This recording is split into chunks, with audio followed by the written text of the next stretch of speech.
Why you imagine the worst before it happens, Carl Jung.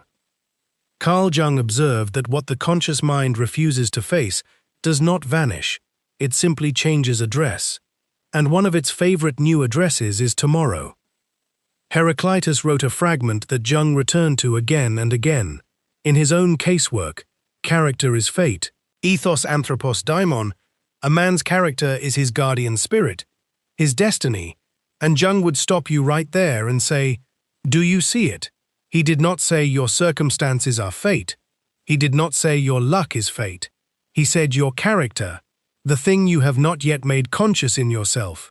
That is what walks ahead of you into every room you have not yet entered. So when you sit at your desk on a Sunday night and a wave of dread arrives about a meeting that has not happened yet, about a phone call that has not been made yet, about a diagnosis no doctor has given you yet, you are not seeing the future. You are meeting your own unexamined character, wearing the costume of tomorrow, and that is a very different problem than the one you thought you had. Because you cannot argue with a prophecy, but you can, with patience, get to know a character.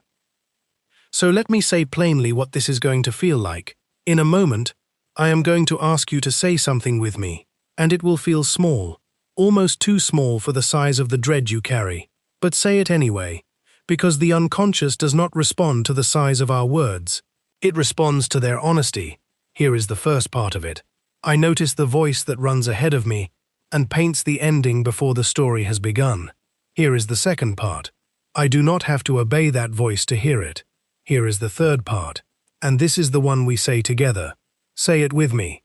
I make the unconscious conscious, and now again, I make the unconscious conscious. If this kind of teaching is helping you look at your own mind a little more clearly, consider staying close by subscribing, so that tomorrow's teaching finds you the way this one did. Before we go further, if something in what I just said made you go quiet, if you recognize that voice that runs ahead of you, type the two words, "face it," in the comments. Not as a confession to me, just as a marker to yourself, a small flag planted in honest ground. The first key is this: the flash of dread that arrives before the event is proof of a mechanism, not proof of a coming disaster. Jung spent years measuring exactly this kind of thing in his early work at the Berg-Holzli Clinic.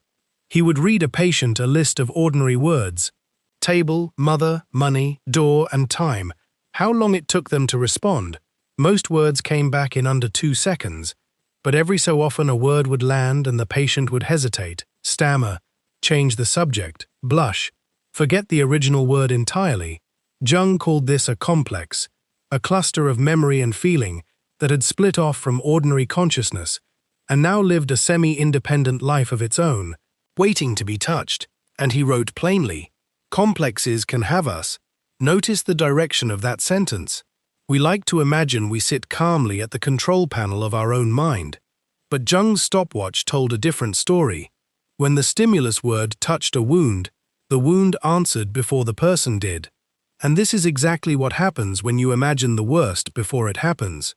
The event has not occurred, but some stimulus, a tone of voice, a delay in a reply, has touched a complex, and the complex answers first, dressed up as foresight. So the fact that the dread arrives fast, whole, before any evidence, is not a sign you are perceptive.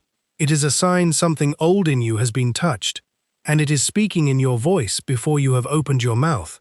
Picture something as small as this. You send a text and watch the little dots appear and disappear, and by the third disappearance your chest has tightened. Your mind has already supplied a reason. They are pulling away, and notice what has actually happened in the world. Nothing. The only event has taken place inside you, a stimulus word made of silence, answered faster than reason could reach the door. That is not intuition working. That is a complex working. Consider one more shape this takes. You hand in a piece of work, and the reply comes back. Thanks, I will look at it. 2 neutral words, and within the hour, you have built an entire verdict. None of it was contained in those words. All of it was contributed by the part of you that answered first. So before you believe the dread, simply notice how quickly it arrived, and how little it actually needed to begin. I name the voice that speaks before I do. The second key is this. That voice is not a metaphor. It is what Jung called a splinter psyche, a fragment of the personality that has broken off and gone its own way, with its own memory, its own emotional charge, its own agenda. And here is the part that unsettles people the first time they hear it. A splinter psyche can think, it can plan, it can rehearse entire scenes with dialogue and consequence, all without asking permission from the part of you that calls itself I. Picture an ordinary Tuesday. You send a message to someone you care about, and the reply does not come right away. Within minutes, a voice you did not summon starts building a set, gives the other person a face, a tone, an exact sentence they have not yet said, drafts the silence into a verdict, and by the time 20 minutes have passed, you have already lived through the ending of a friendship that has not actually ended. Notice what happened. You did not choose that scene. It wrote itself, faster than thought, with a confidence no honest guess about the future could ever earn. Now widen the picture. Imagine a different Tuesday. You are in a waiting room, before a routine appointment, nothing urgent. And still within minutes, a private film begins, a doctor's face arranging itself into concern. A phrase spoken slowly, because gentle is how bad news arrives. A phone call home that has to be made. None of it has happened, and yet a full production crew has already been assembled. And here is what is easy to miss. This director works from an old reel, redressed. The face may change, but the same basic scene has often played before, in a different decade, waiting for news that once actually was bad, now simply threaded through the projector again, the moment silence gives it an opening. This is why worst-case imagining so often has an overproduced quality. The exact words, the exact face, scripted down to the last gesture. And here is the detail worth sitting with. That same mind, asked to imagine the good outcome, produces almost nothing. A grey shrug with no sets and no dialogue. And it rarely bothers imagining the merely ordinary middle, though real life is mostly built from that grey, forgettable middle. Because the grey middle does not touch the old wound. Only the extremes do. The complex is not interested in accuracy, only in relevance to its own old story. Pause for a moment and pick one real worry you are carrying into tomorrow, and honestly count which version your mind has furnished in full color, and which version it has barely sketched. If the disaster arrives with a script, and the good ending arrives as a shrug, that is not honesty about the odds.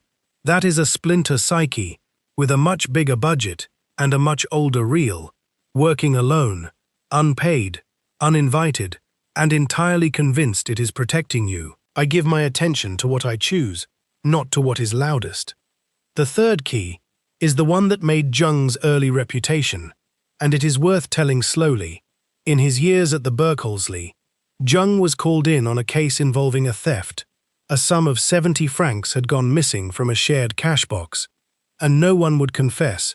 So Jung sat the suspects down, one at a time, and read them his list of stimulus words, ordinary nouns mixed in among a few words related to the theft, money, box, key, hide, and he timed every answer with a stopwatch. Most of the words came back quickly and evenly, but when he reached the words that touched the actual theft, one man's timing broke apart, his responses slowed, he reached for the wrong words. He later gave a physical reaction that no amount of composure could fully hide, and in time, that man confessed. What Jung had measured was not guilt in some moral sense.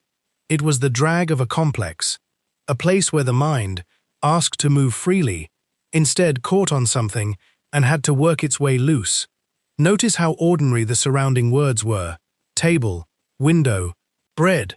None of them slowed anyone down. It was only the small handful of words touching the hidden thing that produced the tell.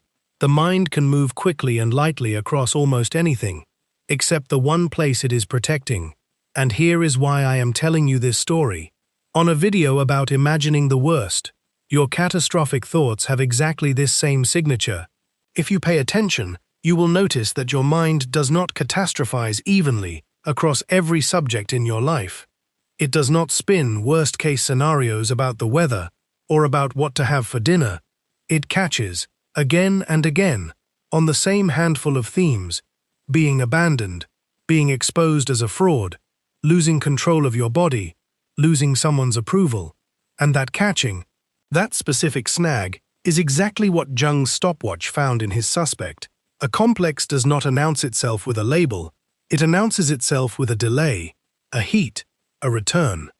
Think about how this shows up across an ordinary week. Monday, you worry that a friend is quietly tired of you. Wednesday, you worry that your work has been secretly noticed as not good enough. Friday, you worry that a small ache in your side is something serious. 3 completely different subjects, a friendship, a career, a body.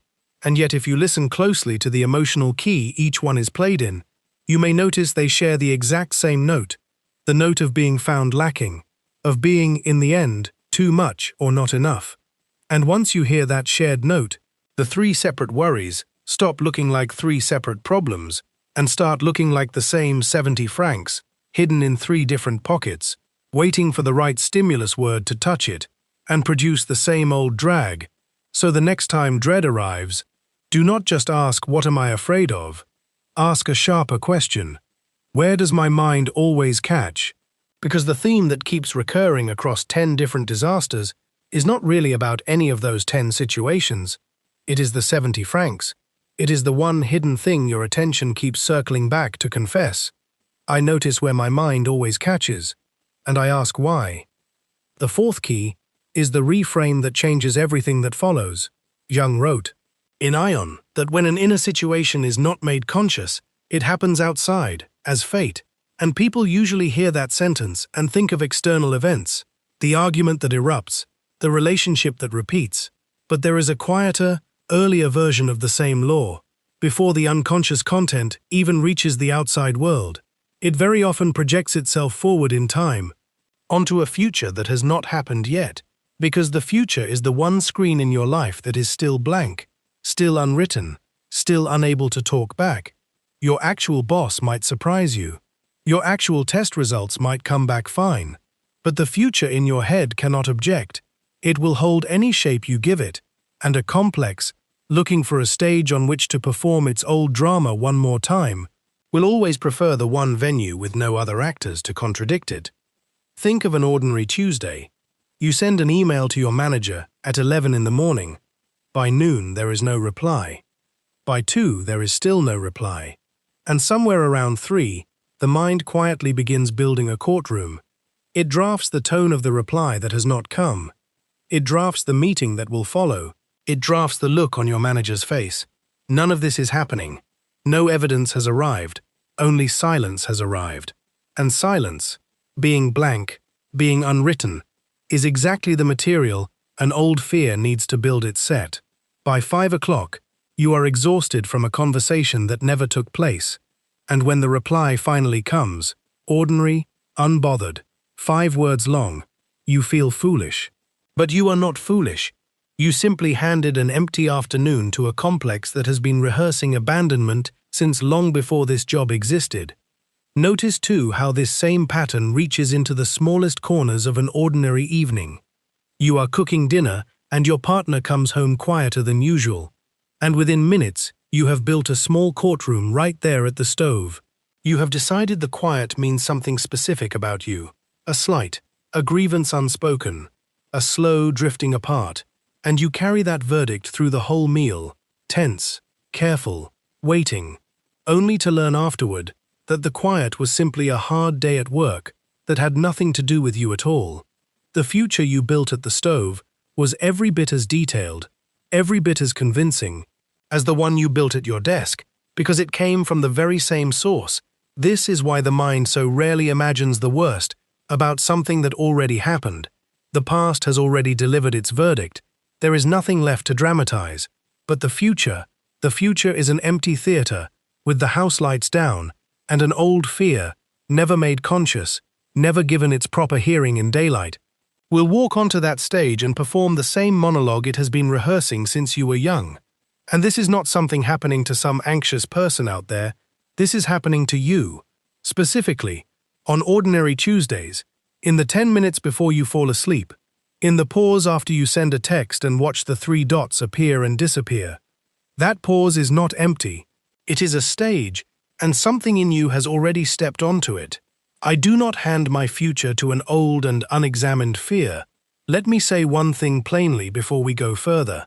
If this teaching is giving you a clearer picture of your own mind, subscribing means tomorrow's teaching finds you without you having to go looking for it. That is the whole reason to stay, so that the next key does not have to wait for you to remember it exists. The fifth key is the deepest one, and I want to walk through it in 3 parts, because it will not survive being rushed. First, consider the complex itself, not as a metaphor, but as something closer to a person living inside a person.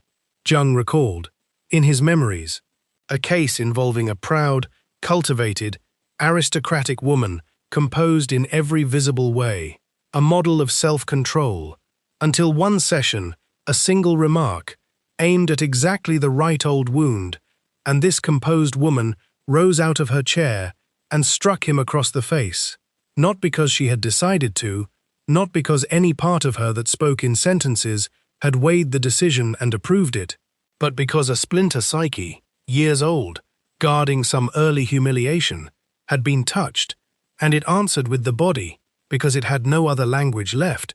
Jung was not frightened by this. He was fascinated, because it proved something he had suspected for years. A complex does not merely color your thoughts.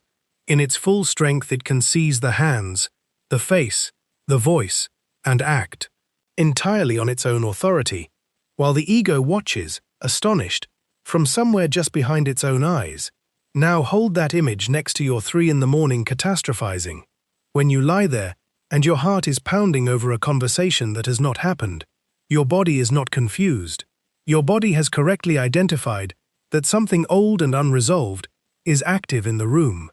It is simply mistaken about where that danger is located. It thinks the danger is tomorrow's meeting, when the danger, if you can call it that, is really an old unfinished piece of you demanding, finally, to be heard. And notice how closely the 2 scenes rhyme. The aristocratic woman did not plan her hand, and you do not plan your dread. Both arrive already in motion.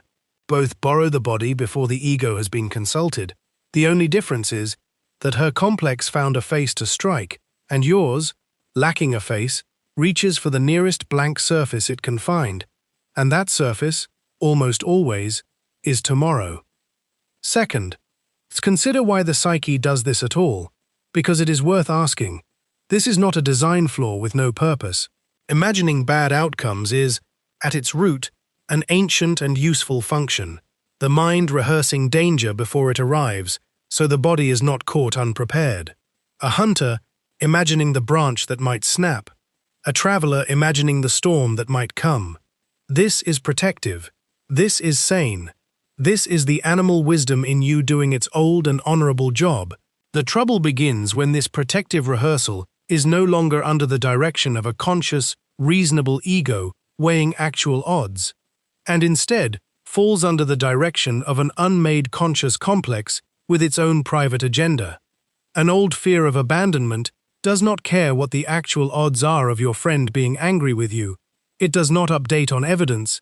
It does not run a probability. It simply reenacts, using tonight's minor delay as tonight's excuse, so the imagining of the worst stops being useful foresight and becomes something closer to compulsive theater, running on a loop, in a private venue, for an audience of one, and that audience, you, sits there each night and mistakes the performance for prophecy. Picture an ordinary Tuesday to see how quietly this operates.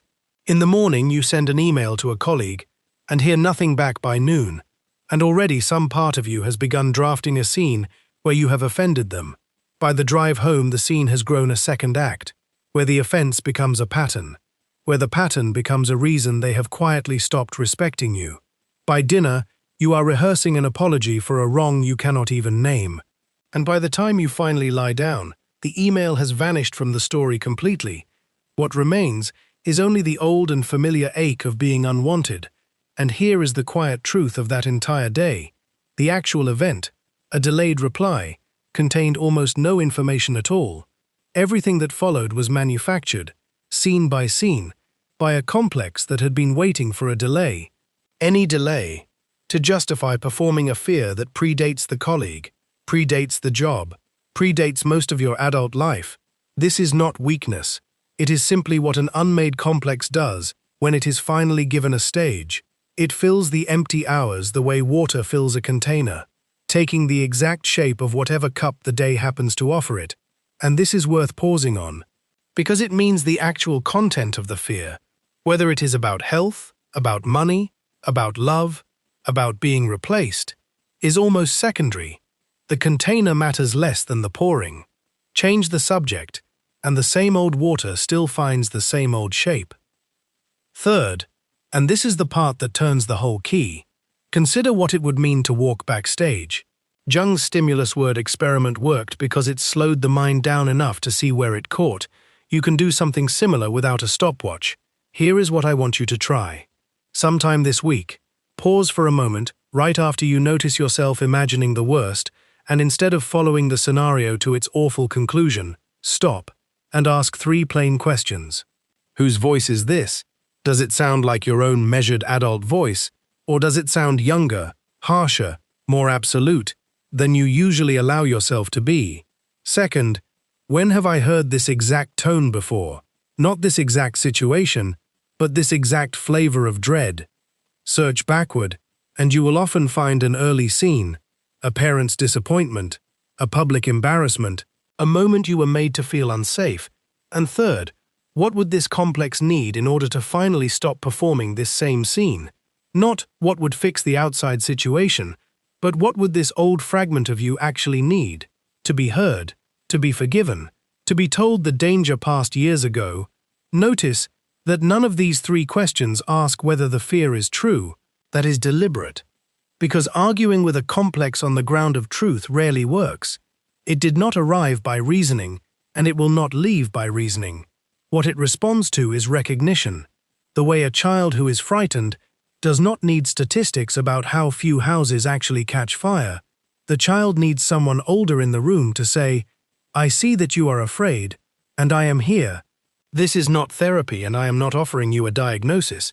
It is simply what Jung called making the darkness conscious, walking backstage on your own inner theater and looking at the machinery instead of only watching the show. And the strange relief people report, when they actually do this, is not that the fear disappears. Complexes are patient, and they do not vanish, because you have been polite to them once. The relief is smaller and more durable than that. It is the relief of no longer being fooled, of watching the worst-case scenario begin to build itself in your mind, and thinking, "Ah, there it is again, that old one," rather than being swept, helpless, into believing every frame of it. And slowly, the email that goes unanswered, the pause on the other end of a phone call, the silence after a hard conversation, these ordinary Tuesday events stop being blank screens for an old performance and start being, simply, what they are, small uncertain moments in an ordinary life. I walk backstage and look at what is really performing. The 6th key is the gentlest one, and it is simply this: you are not broken for doing this. You are not uniquely anxious, uniquely damaged, uniquely unable to trust life. You are a person with a psyche, and a psyche, by its very structure, contains parts that have not yet been made conscious. And those parts, when touched, will speak, sometimes as dread, sometimes as a slapped face, sometimes as a 2-second hesitation over an ordinary word. This was true of the aristocratic woman, true of the man who could not answer the word money without his timing collapsing. And it is true of you on the nights you cannot sleep for imagining a call that has not come.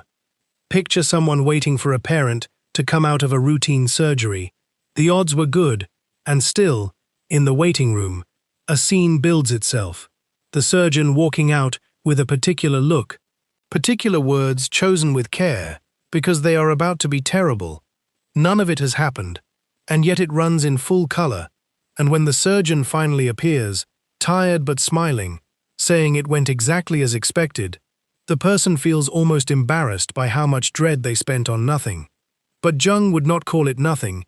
He would call it a part of the psyche finally getting a moment alone with the furniture. Think too of a parent at the window, waiting for a teenager 15 minutes late. No call, no message, and already a private funeral is held quietly at the kitchen window. Then the door opens. Only a teenager who lost track of time, and the parent exhales, feeling foolish. But that trip was an old fear of loss, borrowing 15 ordinary minutes to perform itself once more, because it had never been properly heard. So here is a small practice. At the end of a day, when you notice yourself imagining the worst, write 3 lines. What was the imagined disaster? What theme did it belong to? Abandonment, exposure, failure, loss. And what is the earliest memory, carrying the same flavor? Do this for a week, and expect not fireworks but a slowly forming map. The same old wounds in new disguises, the 70 francs hidden in a dozen costumes, finally showing you where it has been hiding all along. And when that happens, something quietly shifts. Not because the fear vanishes, complexes are patient, but because you begin to recognize the actor before the curtain fully rises. You feel the old tightening in the chest. And some steadier part of you says, "Ah, this one again. I know this costume." That does not make you fearless. It makes you accompanied, a quieter and more honest relief than any promise that tomorrow will be safe. You will no longer be facing a stranger in the dark. You will be facing an old and familiar visitor, one you are finally beginning to know by name. Here is the whole picture. The dread that runs ahead of you is not a window into tomorrow. It is a splinter psyche performing an old scene. Complexes can have us before we notice they have taken the stage. The theft always leaves a delay. The future is simply the emptiest theater in your life, and the easiest one for an old fear to rent. The body will act before the ego consents, and the way through is not to silence the performance, but to walk backstage and see who is really speaking. One recognition running under all 6. The worst you imagine was never really about what has not happened yet. It was always about what has not yet been heard. None of this asks you to stop feeling fear, and none of it asks you to trust every quiet morning as proof that disaster has been avoided. It only asks you to notice, gently, the difference between a warning and a wound performing. That noticing, done again and again, without harshness toward yourself, is most of what Jung ever meant by making the unconscious conscious. So let it be simple tonight, when the dread arrives before the fact, before the phone rings, before the meeting starts, before the results come back, pause and ask who is speaking. I make the unconscious conscious. Again, I make the unconscious conscious. And maybe that is the real question behind the title of this whole video. Not why do you imagine the worst before it happens, but who, exactly, has been doing the imagining, and what have they been waiting all this time for you to finally hear?